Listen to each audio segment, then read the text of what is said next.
Hello, everyone, and welcome to episode 28 of the Herald's Horn. We're finally back into the normal flow of things. I'm no longer sick. We're back from holidays. It's time. On this episode, I am joined by the wonderful Dan and Emma. Talk about Eternal Weekend. We've got some ban conjecture. It's almost time for another BNR. We talk about our predictions, what we think might happen, what we think should happen.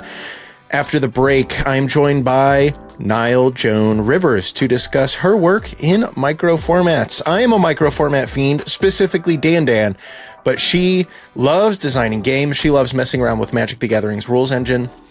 We talk about some of her inventions, some of her future work, why she enjoys micro games so much.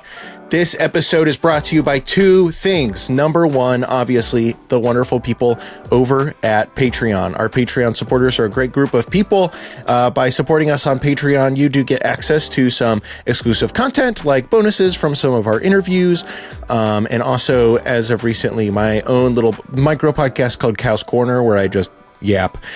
Thanks to people like you supporting us on Patreon, I have actually just finally bought myself a new microphone. I've been rocking the Blue Snowball for a long time, and now we have a Shure. Thank you, everyone. We appreciate that a lot. This podcast is also brought to you by the ongoing Kickstarter by Justina and Piotr Dura. They're making a lot of awesome playmats. There's now prints. There's signed prints. I mean, what else could you want? There's Kali of the Vast. There's Underworld Breach. There is soon to be Steam Vents. As I'm recording this, we're $200 away for unlocking Steam Vents. There's Hollow Fountain. Get over there. Check it out. I'm sure you'll love it. Without any further ado, let's get into the episode. Hello, it's time for the Herald's Horn, part of the One Shot Network. My name is Cal Jones, and today I am joined by the wonderful Emma. Say hello, Emma. Hello, Emma. I am also joined by Dan, wearing a wonderful blue shirt. Thank you. This is a wonderful blue shirt. It really brings out how blue my eyes are. But the podcast listeners won't hear that, so make sure you subscribe to us on YouTube. Yep. Is that good? Is that a good intro? Yeah, if you watch us on YouTube, you can see just how blue Dan's eyes look and just how dead mine look. Let's run the song.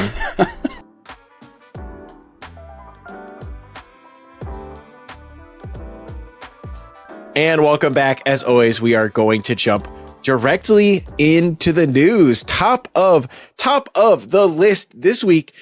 Something that just came out today. We record these on Tuesday. They come out on Thursday. But as of today, Avishkar has arrived. Perhaps this is maybe the first time we've ever seen this. I think this is the second time a plane has ever been renamed, because Mirrodin was renamed New Phyrexia. We did it, chat. We found another one.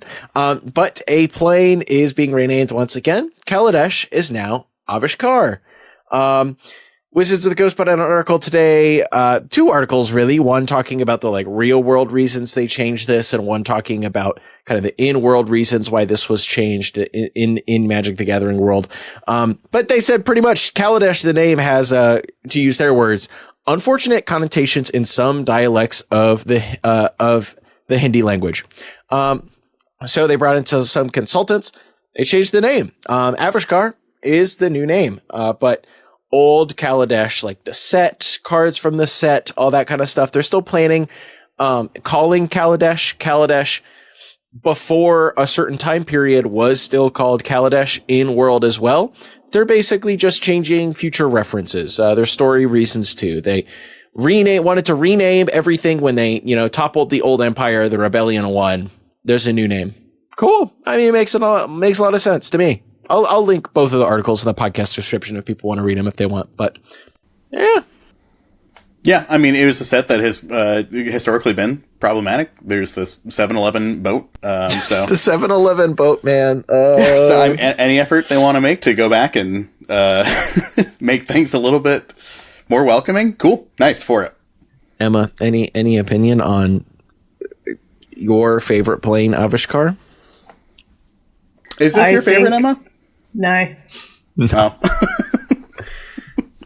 I think I have my favourite plane is Tarkir. Of course it is. I was like, do I have one? No, I do. It's the first Magic set I've gone to. It's not Innistrad featuring Thraben Inspector? Well, we'll get to that. I mean, does that mean I love Karlov Manor and Ravnica because of Novice Inspector? Yes, it does. Oh, okay. Thanks for Those deciding are your two my favorite interest. sets, Emma. Of my favorite sets. I don't know why you asked her. You already knew. Back to the topic. This is a great change. There was a lot of criticism with Kaladesh at the time, for good reason. Won't explain here. There's a really good article explaining that by Wizards.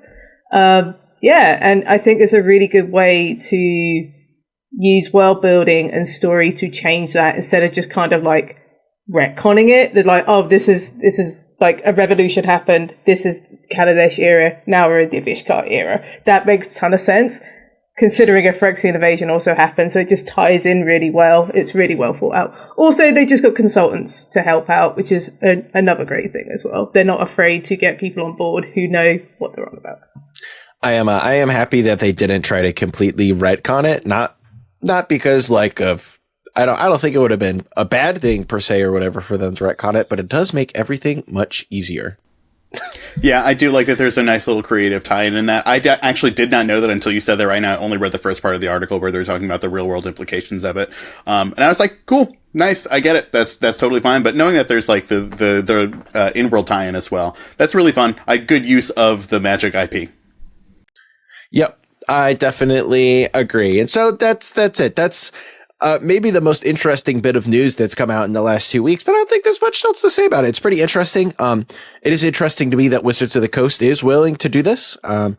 They also recently have been doing some cleaning up and reimagining of some of their own original races that they, were not original races, but they were, races in Magic and D&D that were based very poorly on other, Indian, Hindi, etc. tradition, and that kind of stuff. And it's all good work that they've been doing. But so we could talk more about this wonderful plane of Avishkar a little bit later when we talk about all of this new exciting Aether Drift news.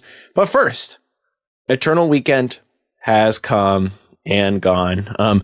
Everyone's favorite place and maybe only place to play Legacy and Vintage has passed us by, with both Pittsburgh and Prague being in the books. Japan was quite a bit earlier than the other two this year, it felt like.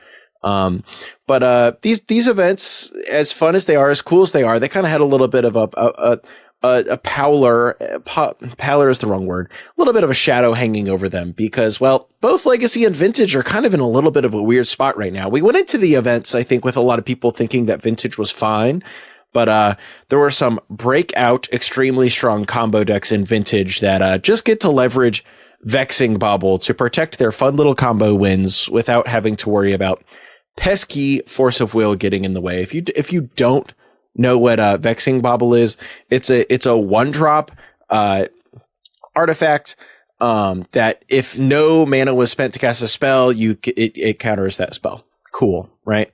Well and fine on its own, especially because, like, in theory, these artifact decks that are trying to combo win the game, they have a lot of free spells that they're trying to cast. They play a lot of free spells. Vexing Bauble, though, you could just sacrifice it and draw a card. There's no downside. If your own Vexing Bauble is getting in your own way, you can just sacrifice it and draw a card. So there are some Vintage decks that were doing really well, really beating up everyone else, leveraging a ton of Vexing Bauble to kind of turn off a lot of the hate that would come against them.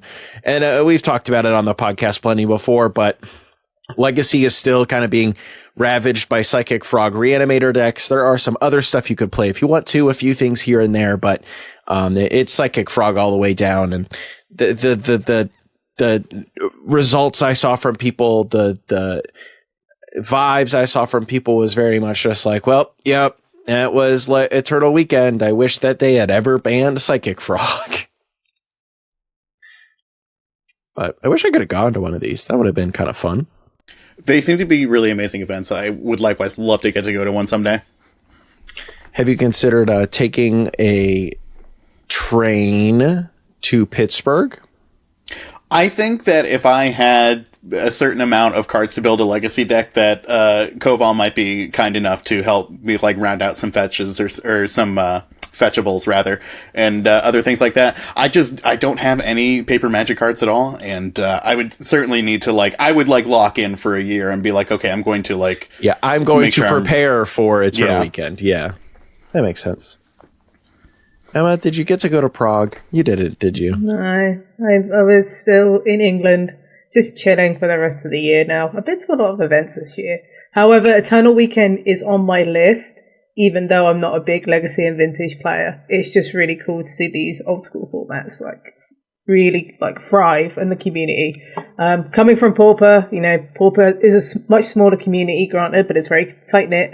Legacy and Vintage feel very similar, right? So it'd just be cool just to broaden and just talk to people and watch Brian Koval top 8 everything with a ham sandwich. Yeah, Brian Koval needs to stop top 8ing things. He did quite well at the Pittsburgh Eternal Weekend, and then he went to Prague and top 8'd both events, both Legacy and Vintage. So that's one of the problems with going to Pittsburgh, is that I know Koval will be there, especially if I've borrowed cards from him. Yeah, I'm gonna have to dodge him. You're gonna have to. I gotta wait till he's sick. I gotta wait for him to get a cold, and then I'll go to Eternal Weekend that weekend. Just so happens to be that weekend.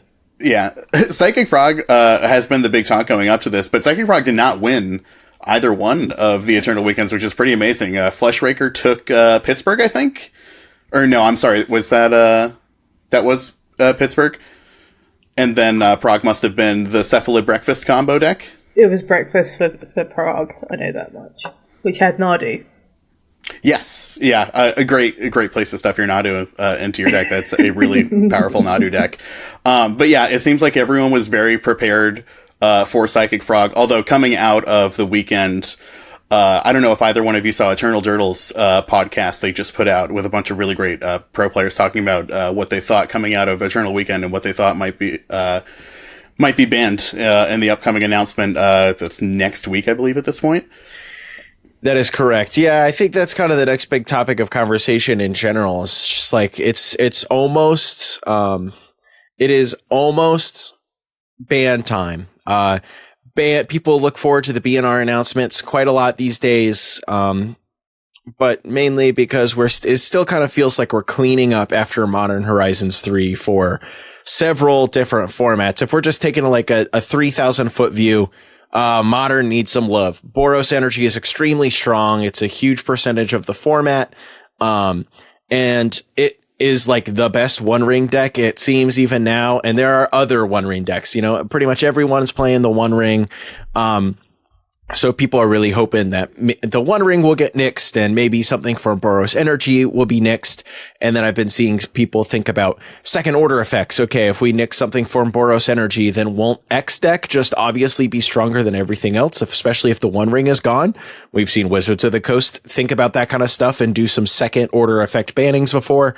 I don't know. I wouldn't be surprised if we see 2, 3, 4 cards banned from Modern. And I meant to write it down on the notes today because someone asked them about their plans for the someone asked them about their plans on the weekly MTG stream today, and I believe the words that Blake used was it's going to be a doozy or something similar to that. I expect at least 3 formats to be updated next week. Yep. Yeah. I would as well. It's Modern, it's obvious it needs a change. Legacy, it's obvious that it needs a big change, if not 2 big changes. And then I would not be surprised if we saw Vexing Bobble and maybe even one other card, again, second order effects, get restricted in Vintage as well. But yeah, what do y'all think? Yeah, I mean, like you said, in terms of Modern, the top 10 most played cards in Modern right now are all Boros Energy cards. So there's got to be something at least. I mean, the One Ring just broke 60% meta share across decks in Modern. So, I mean, I feel like that's clearly the prime target. I know that they feel awkward about taking away from people's financial positions in their cards, so that might dissuade them from wanting to do this, but it seems like such a mistake not to. The price of the One Ring now, it is tanking because people are anticipating a ban. Yeah, that's what I would have expected. It got so high for a while over the past few months that I'm sure people are trying to sell out of them as quickly as they possibly can. It seems like it's been obvious that the One Ring's time was going to be limited, now for a pretty long time, and I'm just happy that it's time. It's time for the One Ring to go. The card is just way too good. This card is We've way talked too about good. it so many times on the podcast before. Yeah, it's Yeah, just exactly. like you should just keep a tally at home. Like if we talk about a card this many times on the podcast, it's they got to do something about it. Otherwise, It's like it and Psychic Frog, I think, are still way up there. Well, the interesting maybe thing the I most talked hear about from cards in history people- of the pod. Yeah. The interesting thing I hear from people in the Legacy community is that in addition to wanting Frog gone, which many people still do very heartily, is that people really want to see Entomb or Reanimate go now. Yeah. Which I think makes a lot of sense because it's one of those issues we talked about before of if you don't cut this thing off at the source, another card just gets printed that makes this equally as powerful and equally as problematic. But yeah, the combination of Entomb, Reanimate, and Troll of Khazad-dûm in Legacy is proving to be a lot, as well as Vexing Bauble, just negating Force of Will as the police of the format if you're on the play, which, like, if you thought going on the play was good before Vexing Bauble, oh boy. Just spend 1 mana and never get your countered ever again. Oops, pardon my language. Can we expect anything from the Pauper side of things, Emma, while we have you here? It seems like every time we end up wanting to talk about Pauper, you're not on the podcast. So this is now our chance. Is there going to be, would you expect to see anything coming down the Pauper? How's the Pauper format doing? I hope not, because we haven't, there's not going to be a BNR from us next week, but expect a health update soon. Yeah, makes sense. It makes sense. Like before the year's out. Yeah. So. Do you think that Pauper is doing pretty okay right now? It's fine. We're keeping an eye on Brood Scale combo because that deck is really starting to pick up traction. Brooding, like it's basking Brood Scale sadistically. It's a very, very good combo. It's very hard to disrupt. It's very resilient. You can build it in 3 to 4 different ways as well. Also, the mirrors just become really miserable. They are very difficult to play and they're just not fun. So that's something we're keeping an eye on. And then we'll see what happens in Innistrad Remastered because Remaster sets tends to bring some downshifts, which can affect Pauper as well. So right now we're just keeping an eye on Brood Scale. We've got data. We're sifting through everything. We're having conversations daily about stuff anyway. But yeah, expect a health update soon and expect a mention about Brood Scale. We are aware of what's happening. Just because we haven't said anything doesn't mean we aren't acknowledging it. So that makes sense. There hasn't really been a ton of change in the format as far as bans go post MH3, right? Because Cranial Ram was pre-banned, but then not. And then there hasn't really been other stuff. Okay, cool. And there was just Pauper again, and I'm sure that had an effect on the format and that kind of stuff. Also, Pauper Nationals, which was like a global thing. Multiple countries had like national style events, and we've got some data coming back from that. Alexander Weber, who's on the PFP, won the Brazil Nationals with Grixis Affinity, proving that he's a ridiculous player. And yeah, we're just going through the data and, see how things shake out. Nice. Okay, cool. Well, yeah, I hope we're coming out of this ban update with this could kind of be a monumental thing because we could see 1 to 2 cards in Vintage restricted. We could see, 1 to 3 cards banned in Legacy. We could see 1 to 3 cards banned in Modern. We could walk out next week with 8 more cards on the list. I don't think we will. Wizards has kind of seemed to be a little more cautious rather than not for the last few BNRs, and especially now that they're farther pieced apart, it does kind of seem like it's accidentally been biting them in the butt. So I don't know. Maybe this time they're going to take a huge swing. Maybe they unban something. It seems like it's time. Yeah, there's always that possibility. Whenever there's a ban in a format, they tend to like to unban something as well because it means players get something out of it rather than getting something taken away. Yeah. So it'd be interesting to see if there's any unbans that come from this as well in Modern, especially because it's clear the ring is going. It's like, what else do you what else do you ban with that? I think they should unban Birthing Pot. I think they should unban Preordain. They already did that. They should reban it and then unban it again. End the pod. Cut the episode. We're done. But they unbanned it start of the year? But everyone was like, yeah, this makes sense. Because why was it like, it's like Modern has changed so much that Preordained is just fine. Yeah, it's just fine. I know.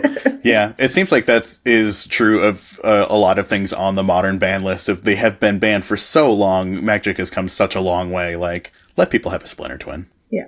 Yep, heavily agree.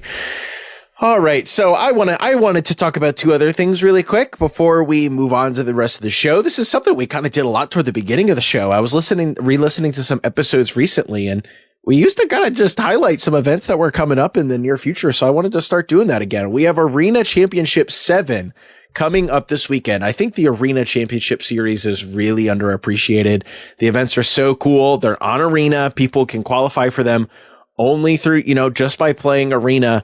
And speaking of qualifying for them, there are play-in events for December 14th and on 20th. They are Foundations sealed. The 14th is best of 1 and the 20th is best of 3. If you do well in those, you punch your ticket for the upcoming qualifier weekend. And then the qualifier weekend, if you do well in that, you do get to participate in the Arena Championship. I guess this is kind of almost like, your local RCQ. Your play-in event is your local RCQ. And if you do well in your local RCQ, you get to go to the regional championship, or in this case, the qualifier weekend. Then if you do well in the regional championship or the qualifier weekend, you get to go to the Pro Tour or Arena Championship 8. So Arena Championship 7 is this weekend. It will have 49 players, playing standard, splitting up $250,000 in prizes. That seems pretty dang good to me. I would love to play for my share of $250,000. And then the even more exciting prizes for the spikes out there.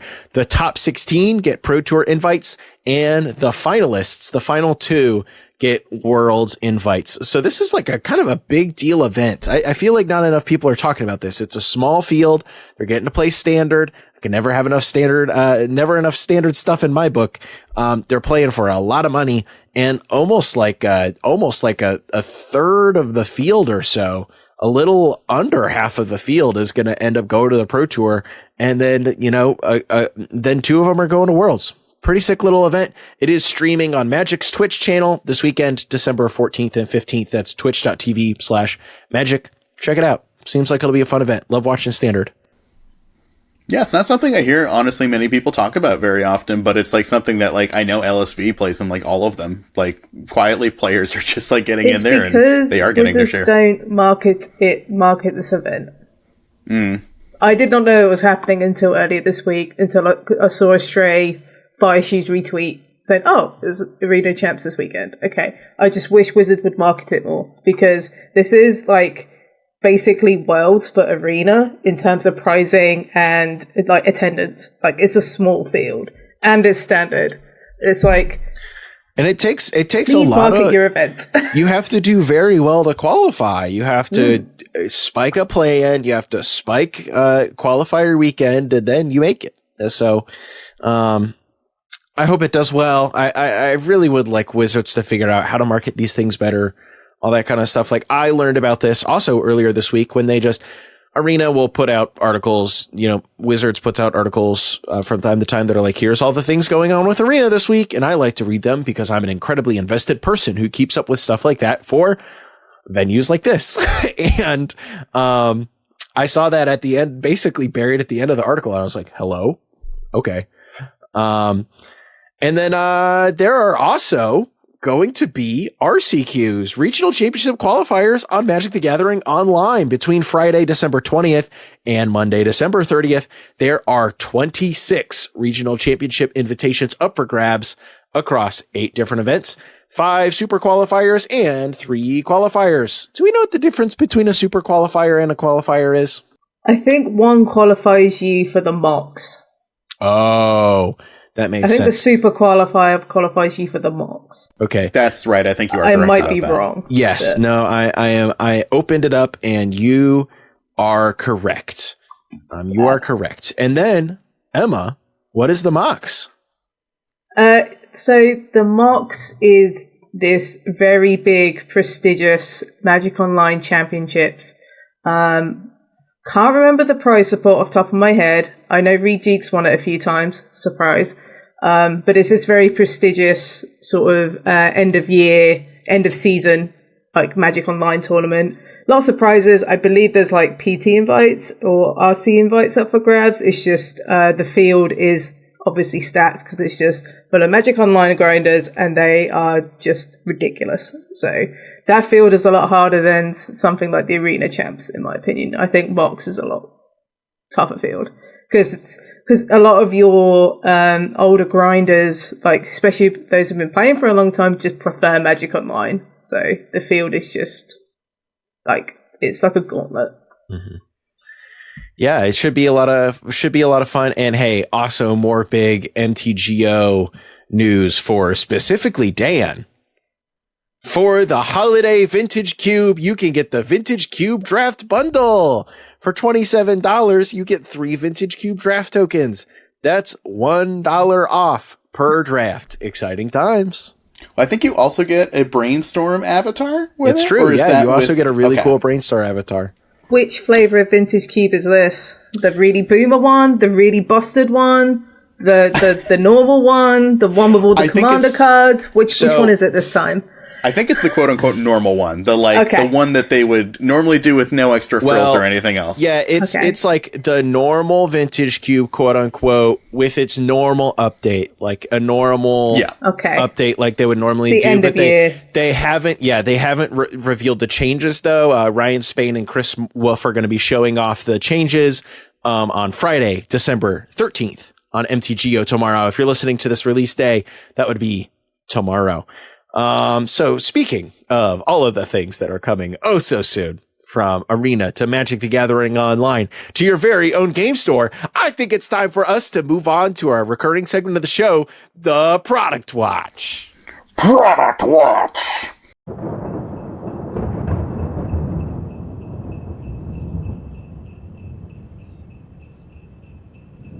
I love going on these long, extenuated, drawn out, transitions, because when I start doing it and Emma realizes what I start doing, it looks like she is trying to stop herself from laughing, and that makes me really happy. True. Love entertaining my friends. That's the point of the show. The Product Watch is presented by Card Conduit, the easiest way to sell your Magic cards.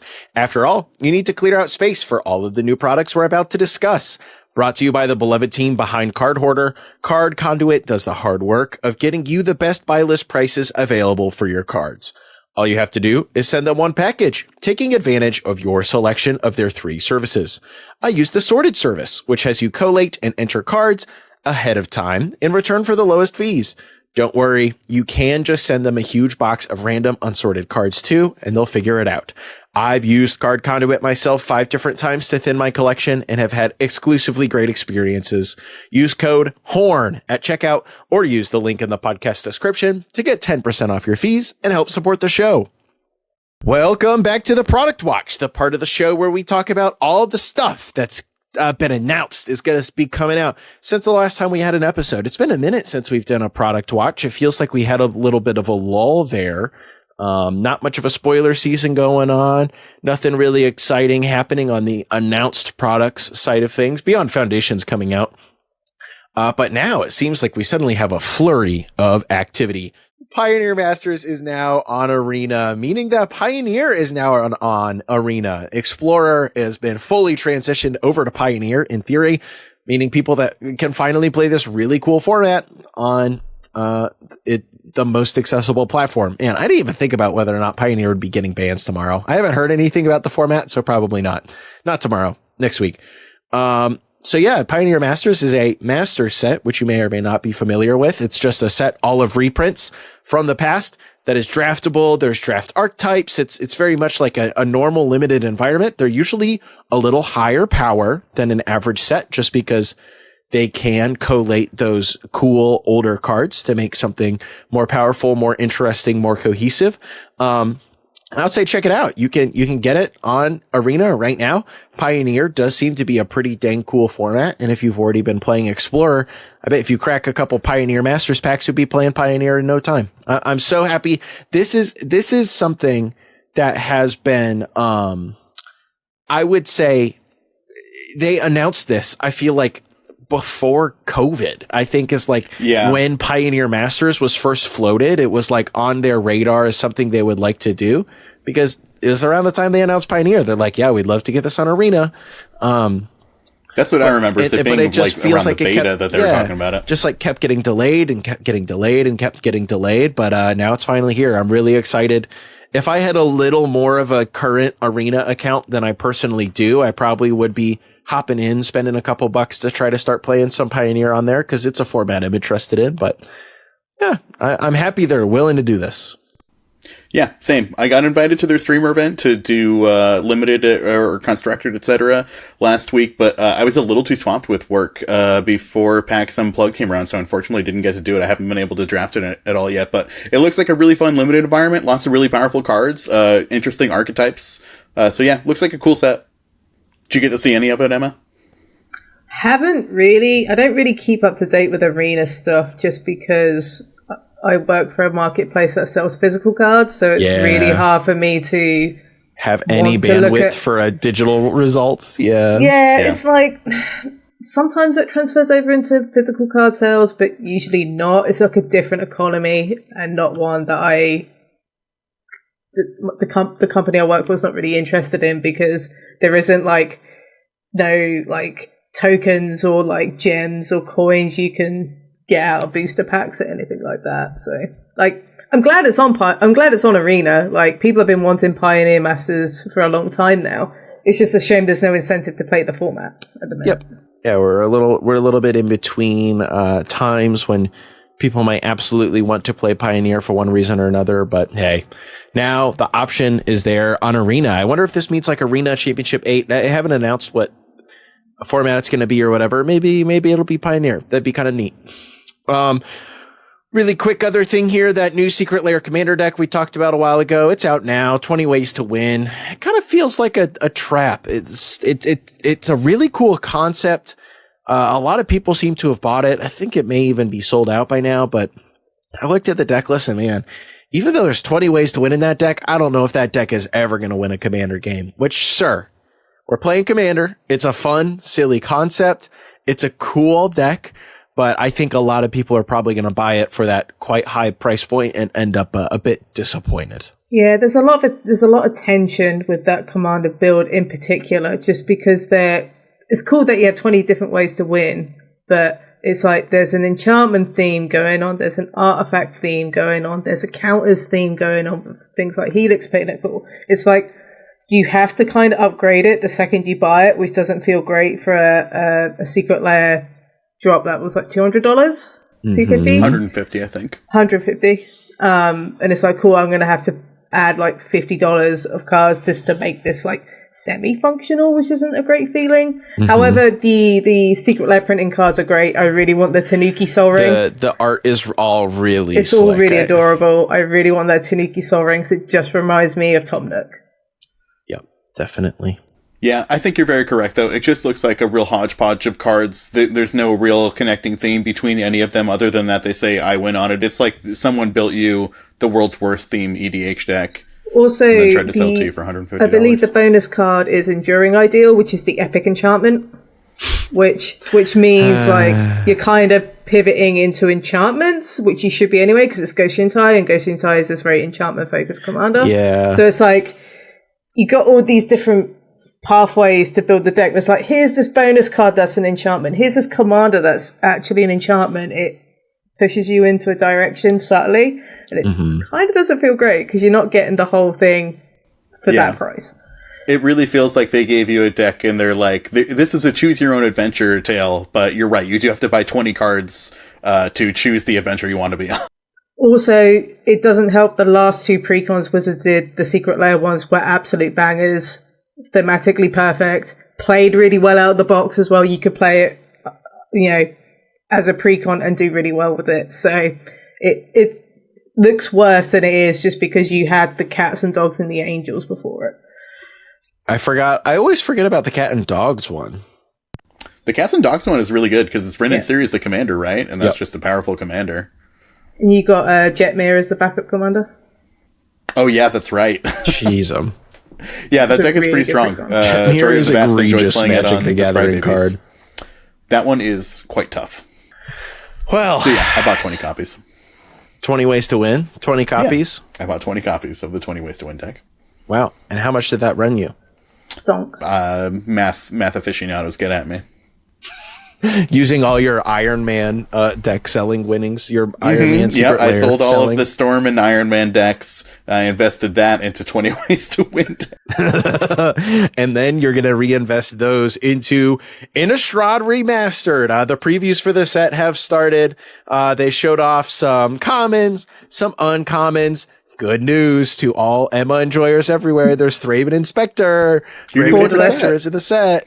What? Borderless Thraben Inspector. Hey, yeah, there's a really hot one. There's a really hot one.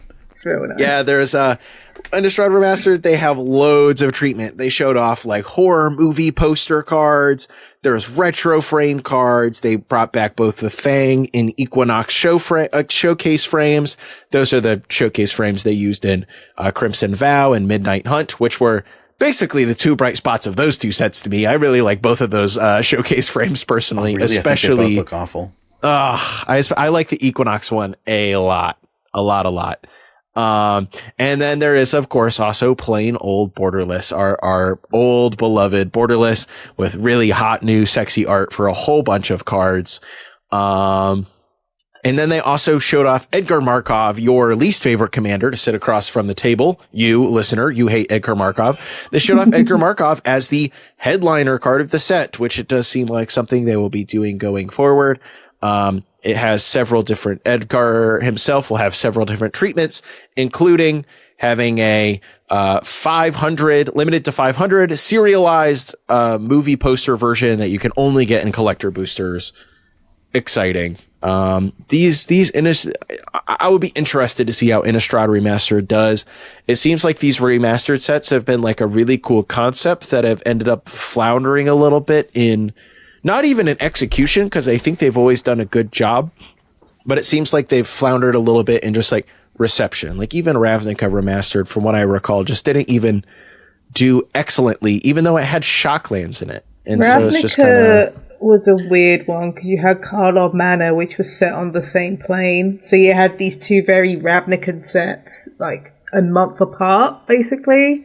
And it didn't feel great, which set up Karlov Manor to be a bit of a dud because it didn't have Shocklands, because Ravnica Remastered had the Shocklands.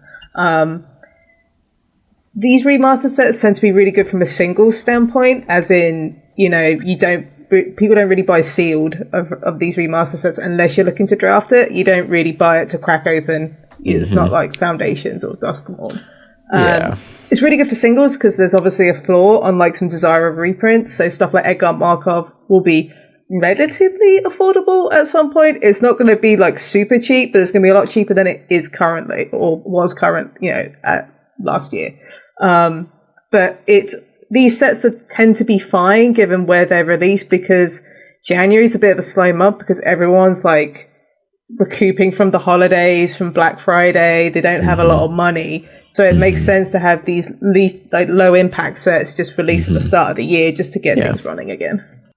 They're neat. I don't know. It's like a lot of the fun effect of these kind of sets is just like, now Emma, if you want 4 Borderless Thraben Inspectors for your Pauper deck or whatever, or you want a really hot Thraben Inspector for your cube, boom. Now you have one. You can get retro frame Liliana the Veils, which actually looks really cool. I don't know if anyone's seen it, but there's with the new Planeswalker formatting, and it looks so much better. Rather than their really weird, try to write it out as accurately as possible as it would have been in really old Magic cards, they just put it in plain text on the card. It looks much better, IMO. Yeah. I'll put it up on screen for the video watchers. Innistrad Remastered, I think I'm a little more excited for this one than I have been some of the other ones. Dan, I think you were just about to say something. Yeah, I was going to say my only real problem with these sets is that I feel like they always fall short of what they are attempting to remaster. Like Innistrad is such a classic set in terms of like the limited environment, how much it shaped Magic and Modern during its release. Like it's very hard to, I think, meet the expectations that people might have for a set like this, Ravnica included, where you have like the fetch lands, etc., the shock lands. It's a high mark to try to meet. But there's some cool things in this set. I hope that it is a fun limited environment because I will be playing it. Another thing about Innistrad Remastered is that they're adding non-Innistrad block cards to Innistrad Remastered. So we got like Battle of Innistrad, which is from Might of the Machine in here. You got Mass Hysteria, which was a card from Mirrodin in Innistrad Remastered, like with some cool werewolf treatment, because it feels like a werewolf card. It makes sense to just cherry pick these cards that aren't from Innistrad sets, but feel kind of Innistrad in name, and just kind of remaster it. I think it's a good way to put it. Mm-hmm. Yeah, that's really cool. I like that. Yeah, because I noted the Deadeye Navigator, and I was like, that's not from Innistrad, is it? But I saw the ghostly art, and I was like, well, that is pretty perfect. Now it is. Yeah. Well, Edgar Markov wasn't in an Innistrad set. It was Commander 2017. Yeah. Mm-hmm. So, makes sense. It's pretty sick little set. I hope it succeeds. I think I would like them to continue doing these sets. This is the third one now. Time Spiral, Ravnica, and Innistrad. Am I missing one in there? Dominaria remastered. Holy moly. That was forever ago. That was forever ago. We also got today a bunch of Aether Drift tidbits. The upcoming Magic the Gathering set, Aether Drift. I think probably the biggest news out of that was like, yeah, the Kaladesh is now Avishkar thing, which we kind of already talked about. They also released kind of their Collecting Aether Drift, a first look. Emma, what are the collecting articles? I know you like them a lot. So for me, they're really useful as the content head for TCG Player when it comes for Magic. It's really cool to have an article where you know what is in what pack, what treatments you can get in what pack, and the pull rates of those packs, and also the ratio to like uncommons, commons, rares, mythic rares, that kind of thing. It's really useful because I get asked a lot of questions about Magic in my job, and I need to answer them, and this is a really good point of reference for me. So I'm very thankful for these articles. They make it very like transparent. They aren't the most easiest to pick up if you're super new to Magic because there's just a lot of information. It's very much an info dump. It's an info dump, and it's really good that they do this because it just helps people like me, it helps distributors, it helps retailers, people who sell Magic, LGSs, so forth, just to get an understanding of what the hell's in these boosters, because there's just a lot going on. So having it clear and concisely as best you can is really useful. Yep. And so, yeah, Aether Drift is going to be like a really crazy cross-plane racing set, largely featuring Chandra participating in the Girapur Grand Prix across 3 different planes. They revealed all 3 of them today. Maraganda was one of them, right? Yeah. Wow. Yeah. The petroglyph set itself. And then, obviously, Avishkar, and then a third play that I've already forgotten. Amonkhet. Yes. I was about to say, I know it was another very relevant set to me, Amonkhet. So yeah, 10 different guilds, you know, all 10 2-color pairs are each going to have their own kind of racing thing. I saw there was like some bug guys. It looks like there's like shark pirate dudes, which obviously seem to be Izzet. One of them had a big shark strapped to the top of their car. So that flavor kind of seems a little fun. They showed off some of those kind of tidbits. They didn't show off any cards or anything, but they did note that play booster boxes, they're going to be going to 30 packs per display instead of 36 with Aether Drift's release and going forward. The box prices should decrease with the change, kind of like 1-to-1, but MSRP for booster packs themselves are going to stay about the same. And they said it was changing due to feedback from retailers starting around Murders at Karlov Manor, the first set with play boosters. Basically, you know, whenever I think of, I get it. Whenever I think of, you know, going and buying a box of Magic the Gathering cards, which is something I used to do a lot at my local game store, not so much anymore, I would expect to pay $100 plus tax or $106 plus tax or whatever. And these days, secretly, if you wanted to go buy a modern play booster display, it will run you like $150 plus. And it's because, well, play boosters are more expensive than draft boosters were, and the price of packs have gone up a little bit anyways. So, I would assume this change, you know, it's easier to sell smaller boxes at a lower price point, I guess is pretty much the idea here. So, cool. This makes 8-player drafts with price support slightly harder to do out of 3 boxes. Sorry, LGSs. It's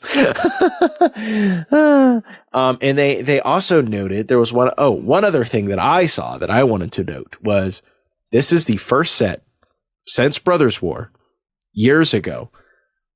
First standard set that only has 2 commander decks. Living Energy, which is going to be a Teamer Energy deck. Stop me if you've heard that before. And then also Eternal Might. It looks like I was going to say Sultai, but Esper, Amonkhet themed deck. So probably a lot of reanimation, and, Eternalize and that kind of stuff. That'll be up the white, blue, black deck. That'll be up my alley for sure. So that seems kind of neat. I'm getting a little excited for it. It is deeply silly in a way that really speaks to me. So we'll see how I feel about it when it gets here. And I guess there will probably almost certainly be a ton of vehicles. Yes. I'm surprised one of the commanders isn't vehicles focused. Same. But I imagine they both could be vehicle focused because it's a Zoomies car set, so maybe. But I am very amazed that there's only 2 of them rather than the traditional 4. Sorry to everyone's content cycles. Sorry, all Commander content creators. You're gonna have to figure out a way to put 2 other decks in the pod. It's interesting because you're going to have 6 standard releases next year, right? And you've got to guarantee three of those universes beyond sets are going to have a spread of 4. That's already 12. You've got 2 from Aether Drift, which is 14. And if you, let's say the other 2 standard sets have 8, that's like 22 already. So, and plus going back to what I said about Innistrad Remastered and releasing at the top of the year, people just aren't buying a lot of stuff at the start of the year. So having 2 commander decks kind of makes sense here. Because then when it comes to Tarkir Dragonstorm, you can really go, bam, here's 4 commander decks. Here's 4 commander decks for Final Fantasy, and just try and capture buying trends easier that way. Get people the satisfaction of having the whole set of the commanders without having to spend nearly as much money. Yeah, there is a gift bundle, I believe, with Aether Drift. It's not called that, but it's essentially the gift bundle. It looks very similar. So. I'm excited. Dan, you've been really excited about Aether Drift. Are you a car hater?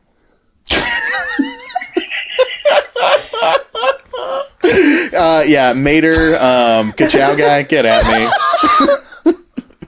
When are they going to do a Cars secret lair? I'd be all over that. Well, let me tell you, buddy, there's a NASCAR themed set coming up, and I bet there will be one.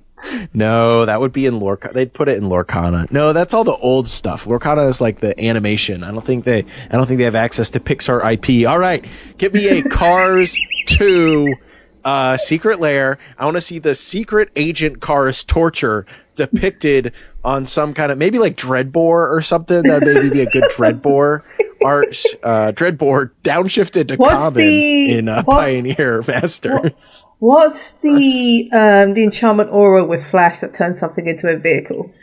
Oh gosh. Oh, Swift reconfiguration. That's the one. There you go. CEDH WinCon All-Star of a period of 1.5 months.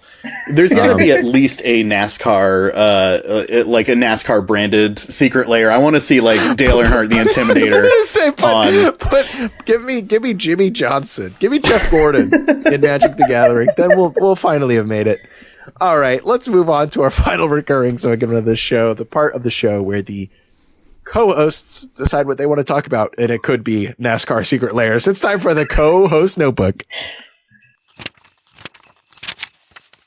Welcome to the co-host notebook, the part of the show that I already did the other introduction for on the other part of the little soundbite. So let's just jump into it. Emma, what have you got written down in your co-host notebooks? What's been going on? Balatro. What's that?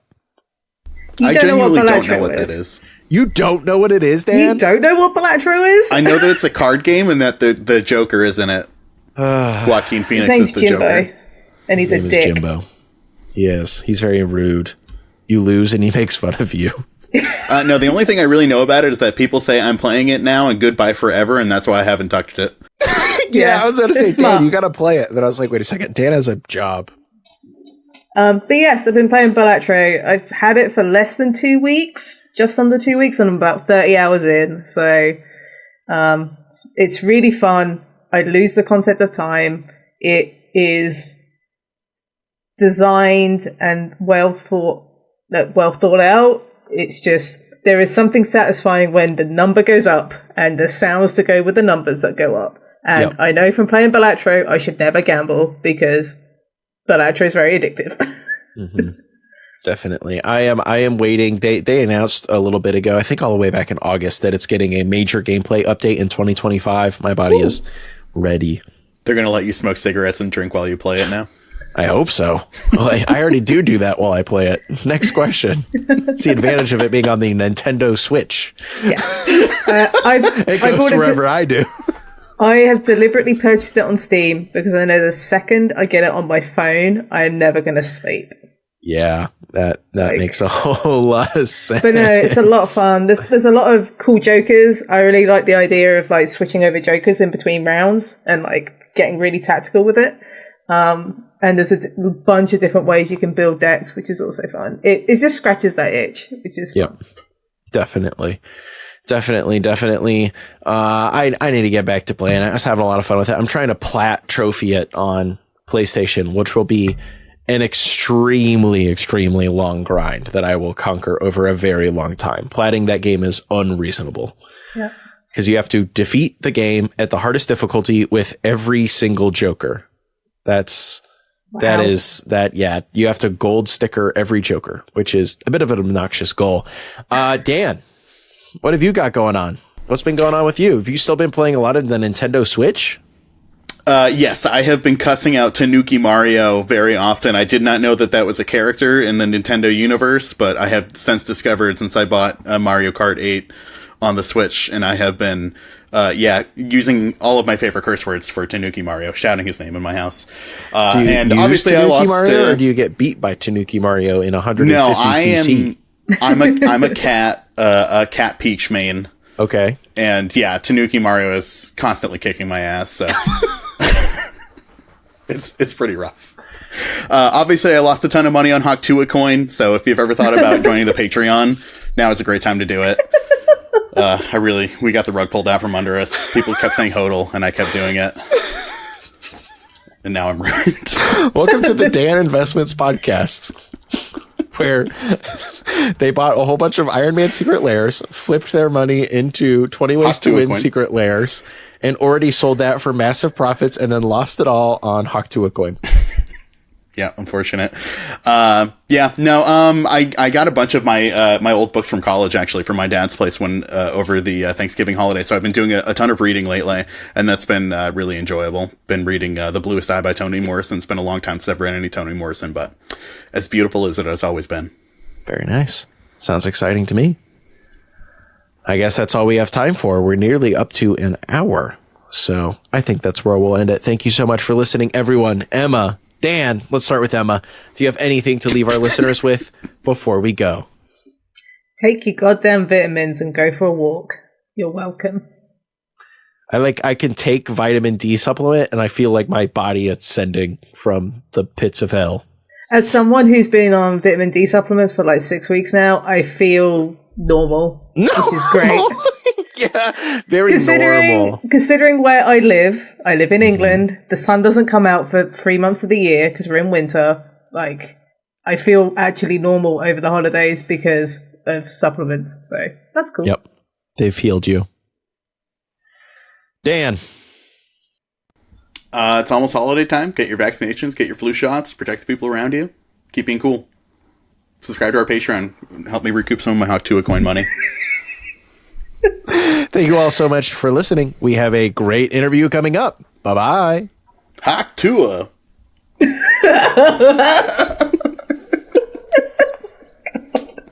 Emma, you didn't want to say that? No. I thought we were going to say it in unison, Emma. Yeah, what happened?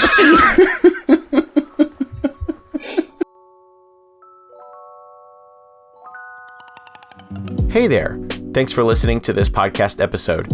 If you want to help support the podcast, check out our Patreon. You'll get a sticker in the mail and access to our Patreon exclusive content, which I'm always cooking up more of every day. We've got bonus questions with guests, exclusive interviews, me thought dumping about Magic in my life. What else could you want? Plus, when we read letters to the editors, those sent through Patreon DMs or the Discord get first priority. Yep, we have a Discord that you'll be thrown into. Come talk to me about professional wrestling.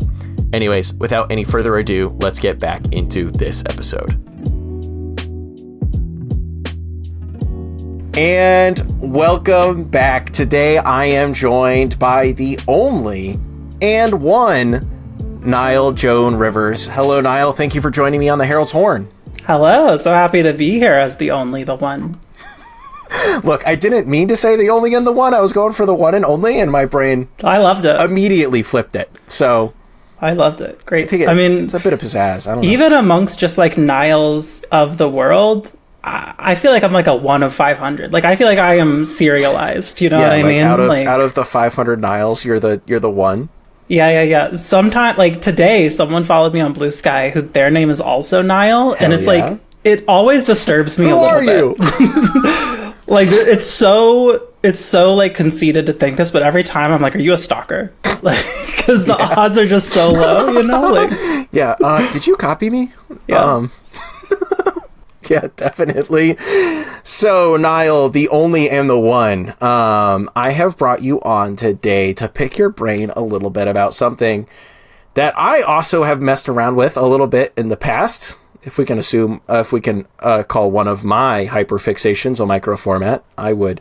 So I just said it. I'm here to talk to you about micro formats. So, Nile, as someone who is a big fan and designer of micro formats, how would you define a micro format for people who don't know?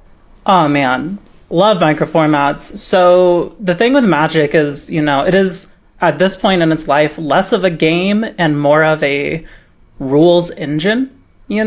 And because of this, we can take the rules of Magic, the cards of Magic, all of these game pieces and all of that, and make really anything with it. I mean, Commander started basically as a micro format, I mean, in a way, Magic started as like a sub game to play between rounds of D&D. So like, I don't know, I think it's just an extension of Magic at its core, but really, ultimately, it's just any small little game that you make that uses Magic's pieces, Magic's rules.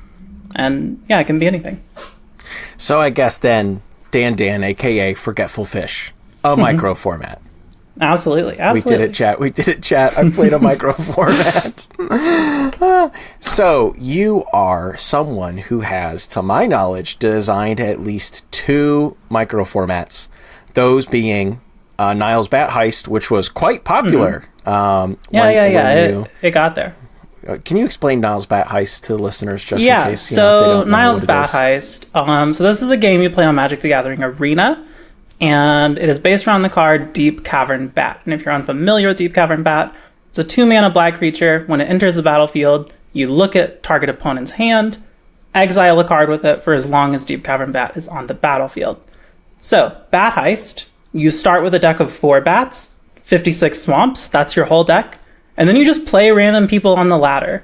And every time you cast a bat, whatever card you steal with it, after the game, you can actually add to your deck, and you can swap out the swamps for other basics. And the idea is you keep doing this until you beat someone in a game. So you've built enough of a deck, that you can actually win. It's a very, deck buildery, and, I don't know, it feels a lot like a Pokemon Nuzlocke, where for sure have to catch the first Pokemon you see in each route. I don't know, it was very fun. A lot of people had a lot of fun with it. It was really cool. Yeah, definitely. That makes a lot of sense. When I first saw it, it reminded me a lot of both. It's a little bit different, but both how the Pokemon TCG Game Boy game works. And oh my god, love that game. Kind Obsessed. of how yeah, exactly. It's just you beat someone and you get some of their cards. Hell yeah. Except with Nile's Bat Heist, the entire point is to win one game. Is there a Niles Bat Heist speed run? Is there a shortest? Yes, shortest go to number? speedrun.com. It is a category under Magic the Gathering Arena. Of course it is. Now, the speedrun part is like kind of scuffed, to be honest. Okay, and like sure. maybe my biggest regret of making it, because like the speedrun part is cool and fun if you're like a content creator and you're just like, you know, there's stakes. I swear it's content to be made. Yeah.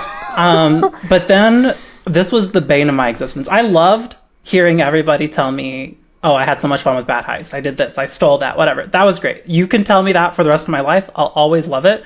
I am so tired of hearing people ask me rules questions for their speedruns. Because I'm just like, I don't care. I'm writing this down. No one ever asked Nile anything specific about Nile's Bat Heist again that isn't about how much fun they're having with Nile's Bat Heist. People would message me on Twitter and be like... That's not the point! Yeah. They'd be like, I won, but it was under these conditions. Is that a real win? And I'm like, I don't know. Does it matter? Like, is it a real win inside of your heart of hearts? Were you done playing? If not, keep playing. Like, if yes, be done. I don't care. My opponent conceded after I cast my 4th Deep Cavern Bat. Does that count? Yeah, and like if you go look at like the first place on the speed run, it's just like, you know, a guy plays against some random opponent who I think just like doesn't play anything and just kind of steams. It's like 4 minutes long. They just like kill them with Deep Cavern Bats, or they time out on Arena or whatever. It's just like basically, I think the opponent might even concede after like 3 turns of playing nothing, and then it's like, all right, I mean, yeah, sure. That meets the brief. Like, again, Technically, you have won. Good job. But yeah, that's Bat Heist. It was a ton of fun. Magic the Gathering Arena. Of course, what listeners may not know, if they weren't kind of a little plugged in around the time when Nile's Bat Heist became popular, was there was quite an epidemic of Nile's Bat Heisters running into each other on the ladder. Yeah, that was really funny to me. That was really funny. It's like, ooh, I get to I can't add a 5th Deep Cavern Bat to my deck. Oh, brother. Oh, it was very fun. It was a very silly time. I don't know. I had a lot of fun with it. Was there any specific inspiration that, I know that you are someone who really loves to design games. Mm-hmm. You've made your own board games. Obviously, you're making micro formats and that kind of stuff. Was there any kind of specific interaction or inspiration? Yeah.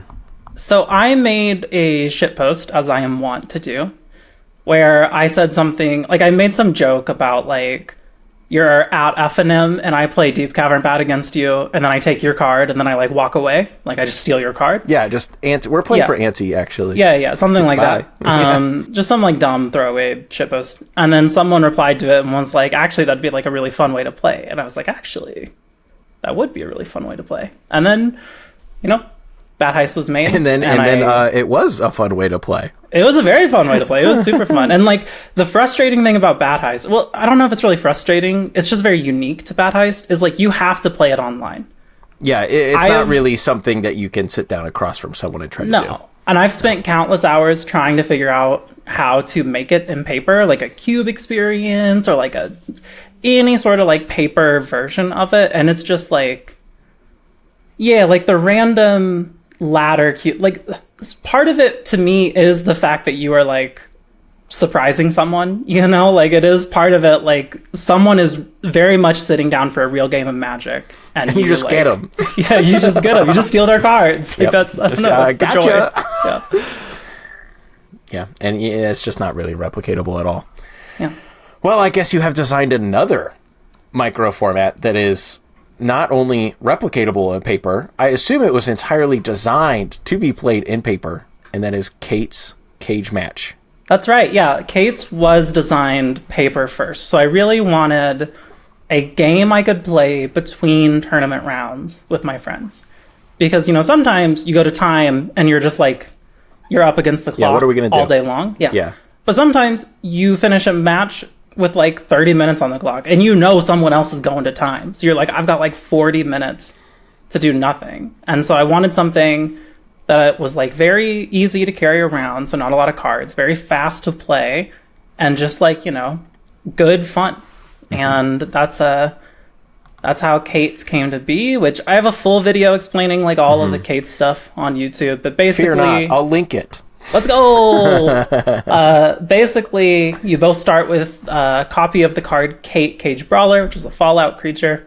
And Kate has an ability where when she attacks, you both draw and discard simultaneously. And if the attacker discards the highest or tied for highest mana value card, they get 2 +1/+1 counters on their Kate. Also, Kate is indestructible, but only on your turn. Okay. So, with Kates, you have identical separate decks of 13 cards each. You start with 5 cards. You don't draw for turn. You only draw off of your Kate triggers. And all the cards in your deck are technically legally castable. There's no way to make mana, but you've got like the Root Wallas, which have Madness 0. You've got Ornithopter, and then basically everything else has Convoke. Yeah. So you just start stair-stepping out bigger and bigger creatures, and it just leads to like this really quick sort of brawly beatdown thing. But there's like kind of weirdly a lot of deep strategy like just hidden underneath the surface. I've at this point played hundreds of matches of Kates. I've watched hundreds of matches of Kates, and it's like very interesting because when I show someone the game for the first time, it's very apparent to me how good they are at Magic in general by like how quickly they pick it up. Okay, so don't give me the deck. Keep that away from me. Well, it's like it's very simple in its like principle, but it's also like there's some weird nuances to it. Like, you know, you have to understand how Madness works, Flashback, Convoke, and like you have to very quickly figure out what matters in this deck. That like, I don't know, like when I watch people who are like, oh yeah, I play on the Pro Tour. When I watch them play their first game of Kates, it is so much different than when I watch just like oh, this was my third F&M person. You know, like it is weirdly complex, but well, it's like even I guess there's like a lot of decisions. Like I'm sure a lot of people will hold their Sprout Swarm longer than they're supposed to or anything like that. Like, oh, I got to get the buyback. No, you can just have a 1/1 now. Actually, this is a Rampant Growth. Yeah. You can just Rampant Growth. Yeah, absolutely. No, there's like, and the thing with like having played and watched so many matches, like, you know, there's only so many combinations of like cards you can get in what order. So I've seen so many of the like potential board states. And like the number one question people ask me when they first learn it is how many of these games end in draws? And like basically 0. I've seen like 2 or 3 matches where someone was able to force a stalemate. But for the most part, people do die in it. And, you know, sometimes people do stuff that's really, really cool to me. Like I played it with Dana Fisher, which I knew she was going to like pick it up and be amazing at it because she's Dana Fisher, and she picked it up and she was amazing at it. And she used her creatures in ways that I had never seen anybody use their creatures when playing Kates. And like, as I was playing her, I was like, this is so weird to me, but Dana's doing it, so it must be right. And it was. She destroyed me. But it's just, I don't know, it's just really cool to like get to see different people's approach to it. Yeah, everyone has such a different experience with Magic. It's all that Elves training she went through. You know, you play enough, you learn everything about when to convoke and when to attack. Yeah, you know, that's the entire game. The amazing thing about watching Dana play is she's so fast at combat math.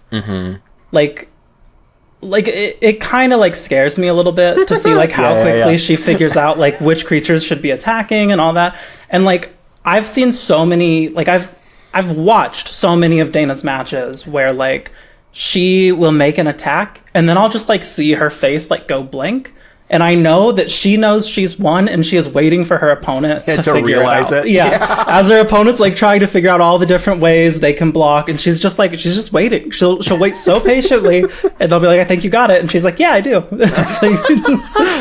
It's so sick. I love it every time. That's awesome. Nile, I don't know what you're talking about with all this time in between route stuff. I'm a Commander player. Player. No, I had to decide in between that joke and the joke that I could never play Cage Brawl. I could never play this micro format because you put Prismatic Strands in it, and as a former Pauper diehard, I'm never playing against that card again. Those are the 2 jokes I had to decide between.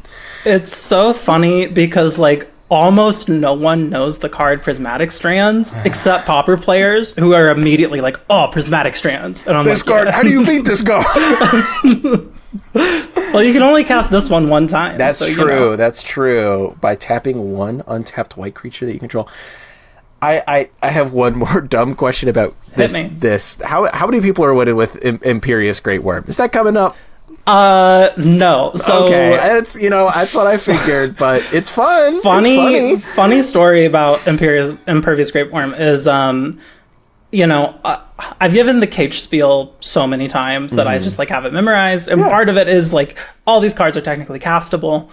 And originally, you drew 4 cards at the start of Kate's because it made the game, just last a little longer. You had less selection.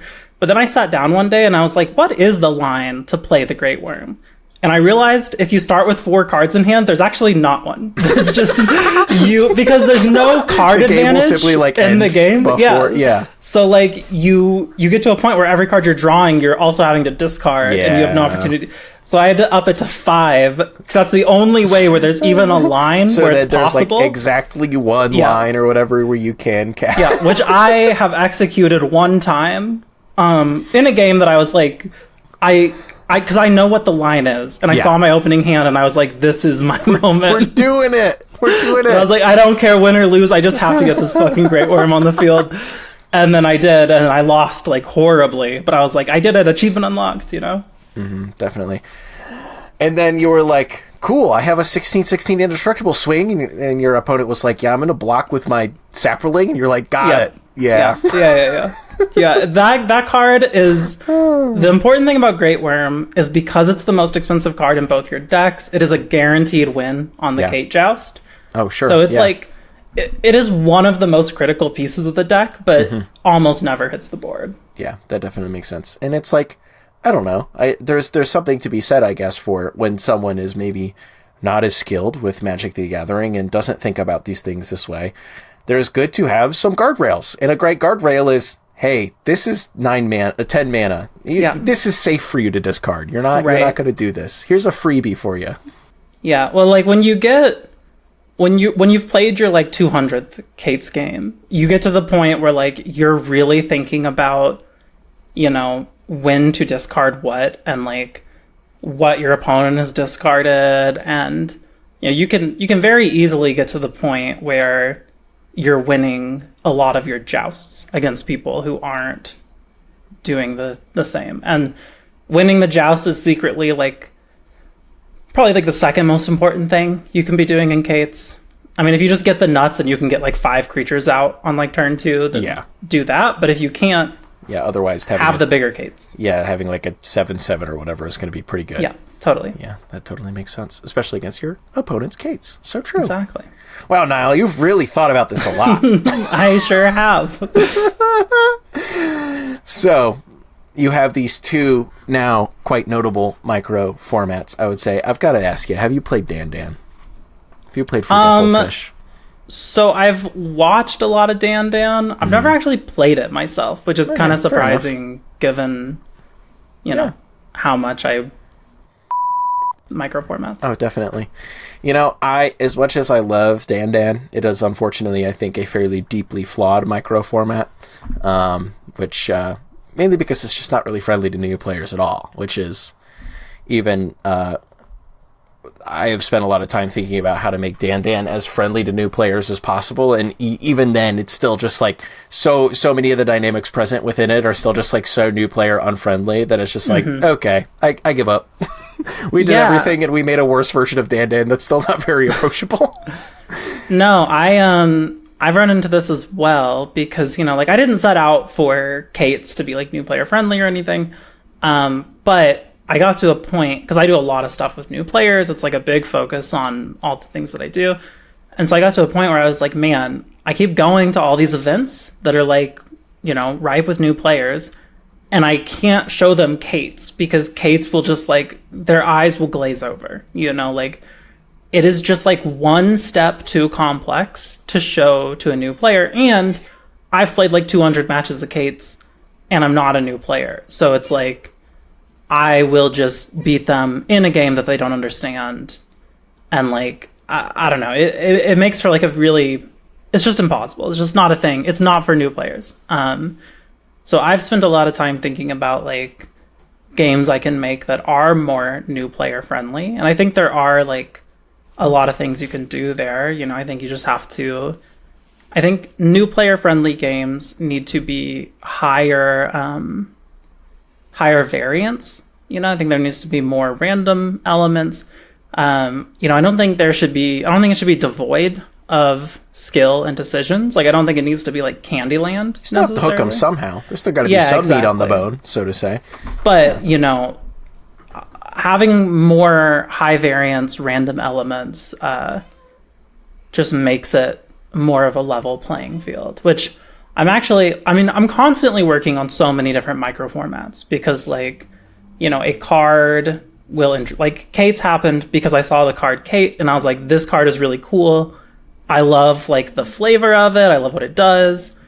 What could I do with it? Like, what silly things can I do with it? And, you know, a lot of the micro formats that I work on are birthed from similar places, or it's like there's a specific mechanic that I'm interested in, or there's, like, you know, a certain flavor thing. One that I'm, like, pretty close to having finished right now is this micro format that's basically like you're betting on horse races, more or less. And, like, with the magic cards? Yeah. Have you ever played the board game Camel Up, perchance? I have not, no. Such a good game. So I had been working on this, like, horse racing game because I wanted it to be new player friendly, because it was just going to be like, you know, you're gambling on horse races.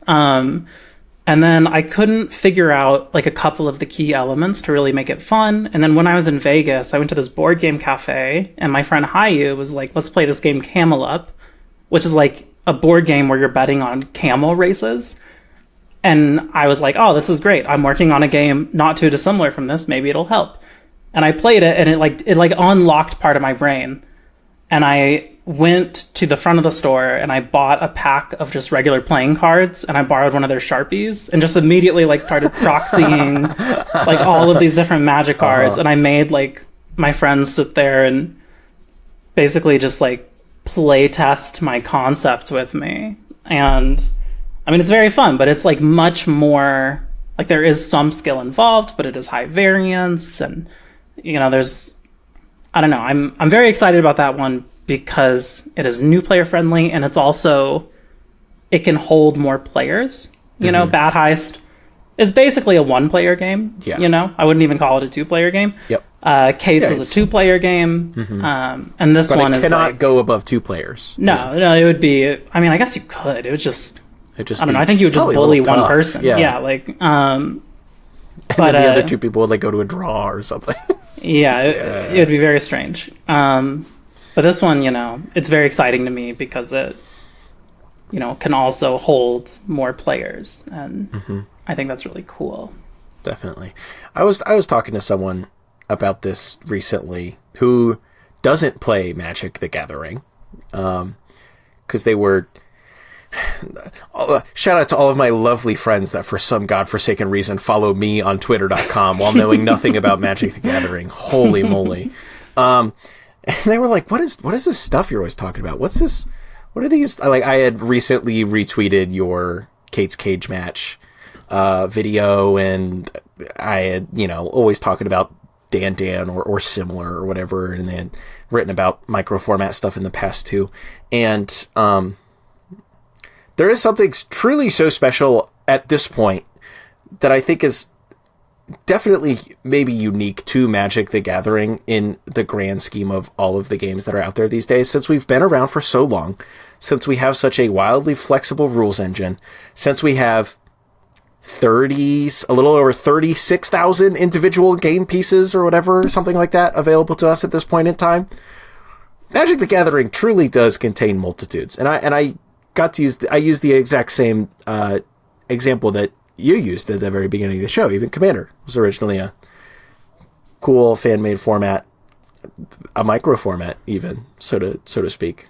I think that's just sick. I'm glad that you're doing a lot of it, Nile, because it feels like we've had a lot of people try to mess around, and it feels like, especially, make, like, variants upon Commander. Oh, guys, here's my new format. It's Commander, but the command, everything has to be under 3 CMC. Yeah.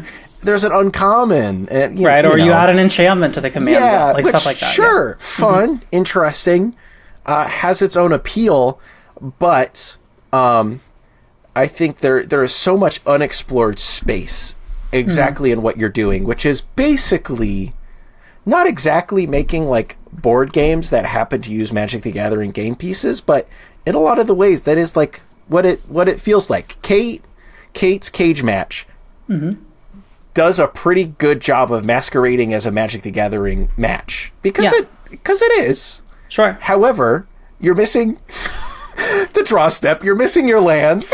Yeah. Oh man, can I talk about missing the draw step for a second? My biggest design mistake. How often does that go well? Let me tell you, when I'm showing it to someone, every turn I'm like, no. Don't draw. And when I tell them, I'm like, it's this is the hardest part of the game. This is truly the hardest part of the game. They're like, no, I've got it. Yeah. Turn 1, draw. That was like a huge lesson that it's too late. Definitely. Like Kate, it's embedded in the design. It has to work that way. But it was a thing that like I will never do again. Like I'll never skip. You just can't do it. You could skip, I think, almost any other step. You can't skip the draws. Yeah, it's the most ingrained within step in the game. Though when I have been teaching some of my friends Commander, God, I don't know why, but that's what they want to play. And it's so hard for whatever reason. I'm like, guys, you get to draw a card every turn. But they're more into casting their spells. And I'm like, one day you'll learn. Well, you've been sitting there for 3 turns being like, I'm going to cast Farewell. I'm going to cast Farewell. Exactly. And then it gets you and you're like, Farewell. And it's like, well, draw a card. But then ruin it. Yeah. Yeah, exactly. But sorry, did not mean to derail you. No, that's the entire point, Neil. Great. You're here to derail me, not the other way around. Yeah. But yeah, Commander variants. We have a lot of them. I'm looking forward to your version of a Commander variant. I'm never gonna make one. Damn it! I don't. I know. I have no interest. Like, Good. I think. To me, Commander variants are appealing to people who love Commander so much that they're like, give me Commander, but like something a little fresh. Yep. Give me something else to work with, but it's still Commander. Yeah. I'm so far from loving Commander that much. I like Commander. I think Commander has some like unfixable problems with its design. I think there are just some impossible to solve issues with Commander as a format. One being that it is a multiplayer game and multiplayer politics come into it. And, I'm a big fan of the show Big Brother, the show Survivor. I love social politics in games. I love to approach Commander like it is a social politics game. I love to manipulate. I love to, I just love to be like a social menace. Little gaslighting and girl bossing. Yes, I love to gaslight, gatekeep, and girl boss my way to a winning Commander. I think it's way more fun than winning by the strength of my cards and Magic play. What I've learned is Commander players don't appreciate that. They don't appreciate that whatsoever. Yeah. Oh, they hate it. Oh, they hate it so much. They get so mad at me. Not to my face. No one's ever like to my face been like, I hated that you just like Dan Giesling Big Brothered us into a win in this Commander game. But go to like any show I've ever been on where I played Commander and just scroll through the comments. Like you're gonna see them all. They're all hating. And they get so mad at me for stuff like, calling other people the threat when I'm obviously the threat. And I'm like, that's the point. Of course I'm going to lie. Yeah, that's literally what I'm here for. What do you expect? I'm literally here for this. But yeah, so I don't, there's that problem of Commander that there are, if you and I sit down at a Commander game, I can just ruin your game. It'll probably ruin my game too, but it's within the rules of what I can do. And that sucks. And that happens. That happens all the time. People complain about it all the time. It's a huge unsolvable problem, and I always describe Commander as like 4 people are bringing, because it's like it's the board game of Magic, right? Yeah. but I think it's like Everyone is bringing their own individual board game. Yeah, it's like I brought a quarter of a Monopoly board, and you brought a quarter of a Risk board, and like, you know, they just don't line up, and like getting them to line up is so difficult. So I have no interest in making Commander variants. Thank God. I love it for the people who love to do it. I love it for the people who love to play them and explore them. I think that's cool, and I think that's all like very valid and legitimate game design. It's just not a space that I give a shit about. Definitely. And, you know, important to stay in your lane. Yeah, absolutely. It's just like I don't think anyone would like it if I made a Commander variant, you know? What if you like, made a Commander variant for freaks?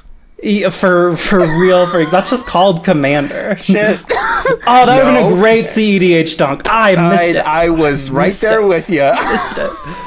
I was working my way towards making a CEDH adjacent joke. I try not to dunk on CEDH too much anymore because they don't like it. Me either. My go-to format to dunk on these days is Pauper because like they will roll with the punch. Yeah. Like I will just be so merciless to Pauper. Like, no one hates Pauper more than Pauper players. Yeah. And they'll be like, "Oh man, Pauper mentioned." You know, like, oh, again, oh brother. They're like, of course it's us, but like CEDH players will just block me. Like they don't appreciate it. They don't think it's funny, and so I try not to. You know, I try to respect that, but That's fair. But yeah, not interested in Commander variants. Am very interested in just the game pieces and rules engine of Magic, and you know, especially like as I work on more of these and as I like sort of evolve as a game designer, it gets further and further into like you could play this with any card, right? Like, you know, as you said, Kate's is good at like masquerading as a Magic game. It needs to be Magic cards, you know, like it'd be way more confusing to be like, just use regular playing cards and like the ace is your root wallet, you know, like stuff like that. If you discard an ace, you can put it into play. Yeah, you can put it into be Magic cards. But like the horse racing game, I mean, I play tested that with playing cards, and like, you know, I wrote stuff on the cards, but like it really didn't matter much. Like I could repackage the game as anything and sell it as like its own standalone entity, but it's just, I don't know, it is fun to me to do it sort of within what Magic has to offer. So that's really what intrigues me. And I have like such a huge Moxfield folder of, it's called Silly Little Games, and it's where I just put, like, I'll just sit there and I'll be like, oh, that's a neat card. Can I make a thing off of that? I spend a long time trying to make, what is that bird's name? There's this black creature for 1 mana. It's like a 2/2 flyer. It's like some sort of vulture or circling vultures might be its name. But it's like at the start of your upkeep, you remove a creature from your graveyard or you kill the vulture. Yeah, and it has to be the top creature card in your graveyard. Yes, the top creature card, which is crazy. They like never reference the like stack of the graveyard, which is like such a nightmare. This is like one of the like 2 cards in the history of the game that specifically cares about graveyard order being maintained. Nile, I'm banning you from making a micro format with this card. Well, I tried really hard. I wanted to make this game where it was like we would pass control of the vulture every turn. And it was basically like don't drop the vulture was what I was going to call it. Yeah. Where like you had to, on your upkeep, have a creature to or just like you exile. Lose or whatever. Yeah. And then it was going to be like some instant speed graveyard interaction to like disrupt that. But the tricky thing was if you don't start with stuff in the graveyard, then like there's just a bunch of opening hands where you lose the game. Because it's like, well, you know, I don't have a way to put something in the yard at instant speed, so that fizzled out. But you know, I just go into this. Yeah, I just cook. And sometimes, you know, like this horse game that's like very close to being done was just on the back burner for like 6 months because I was like, I know the heart, like I know the vibe of what I want, but I don't know how to like you get it the rest you of the haven't way. had the time to like put in the, you know, the common game design adage of like the last 10% is the hardest 90% or whatever. The last 10% is 90% of the work. Whatever it is, I'm butchering it. You get the vibe. Yeah. No, it is the hardest part. But yeah, I've got a couple of games that are like very close to being done. I have some of them. I'll come up with like a name before anything else. Yeah. You know, like I have one that's been in there for like a year called Sliver Chess. And I don't know what the hell Sliver Chess is. Yeah, I can't tell you anything about it. It really gets the people going. But it does. I'm like, oh, Sliver Chess, that could be cool. And so I'll like You put said it in Sliver there. Chess, and I was like, oh, can't wait to hear what this is about. Me too. I'm just as eager to figure that one out. One day. Just as eager. So I guess I can shift gears here a little bit. Shift them. And I can ask you, as someone who is very involved in this and is very passionate about this, who enjoys doing it, so much so that you have many irons in the fire. If someone said, wait a second, Nile and Cal, I have never thought about the fact that Magic the Gathering itself is just a massive rules engine that for most of the last 30 years people have only used to sling 60 and 40 cards at each other. I want to try this. Is there any advice that you would give to an aspiring micro format designer? Yeah, I would say just start putting cards together. Just start making. I think Moxfield is so good for this. Hashtag not sponsored except for that one time. Except for the one time. Except for the one time where I was sponsored, but that's not this time. I think Moxfield is so great for this because they have like the playtest feature. And so like I'll just throw, you know, these stupid little ideas together and then hit playtest and just like, you know, even like when I was first making Kate's, this is what I did. And it was just a thing of like, does this actually function, right? Like, can I actually like get things on the board and like make stuff happen? And I think that's a really good, or, you know, like with the horse thing, use playing cards, like substitute, like do whatever you need to do. If you have the cards, even better. Like just start actually like executing on your ideas. Iterating on it's so much easier to like make a bad idea good than it is to just come up with a great idea, you know? So like, I don't know. I think people just need to be trying the stupid little ideas they come up with and seeing what works and like what feels bad and what feels good, and then make other people play them and see what feels bad and good to them, and figure out that you can't skip the draw step before it's too late to change the rules of your game. Wait a second, I designed an entire game around the fact that you can't draw a card and all people want to do is draw cards. Yeah, that one's tough. That's a big L for me. It's a big L for learning is what it is. Well, Niall, we are unfortunately already running out of time. So, that's crazy. I know. Isn't it time flies when you're having fun? So true. Unfortunately, you have felt every single second of the last 40 every minutes second of the last 31 years of my life, just inch by inch, row by row. Just grinding away. Yeah. So I will ask you if there is anything else you would like to leave our listeners with before we go. Yeah, I would really love to encourage more people to make stupid little games. I think it's, very cool. I get excited by every single one that I see. I love to see different people's approaches and what they think is interesting about the game. Just, even if your jam is commander variants, make one, like make a commander variant where everyone's commander is Blazing Rootwalla or whatever, like, I don't know, just make it so I can see it and be like, oh, that's interesting. It's sick, yeah. Because the best thing for me is taking inspiration, stealing ideas from other people's great ideas, like I talked earlier about this horse game that I'm making and how like Camel Up is what, got me from like, oh, this is on the back burner to like, oh, this is like the next game that I'm gonna show to people. Like, it's just, I don't know, like every game has inspiration of other games on it. So, make more of them so I can be inspired. Make more micro games so Nile can steal them all. That's right. Be inspired. That's a much better way of putting it. Well, Nile, thank you so much for coming on the Herald's Horn.